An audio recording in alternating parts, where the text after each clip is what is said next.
our children. As you can see from the previous video, I said that the building is my dream house. So I think creatively of what is my dream house that I want it to be. Besides, we can also introduce interests with them. What is their likes and what is their dislikes? Not only that, by introducing creative play too, they can use their imagination so that they can build anything that they can think of. Not only building, transportation, and even animals.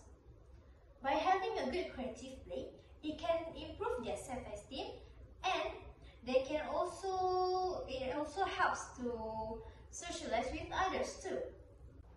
The suitable age to play this game is for 4 years old and above.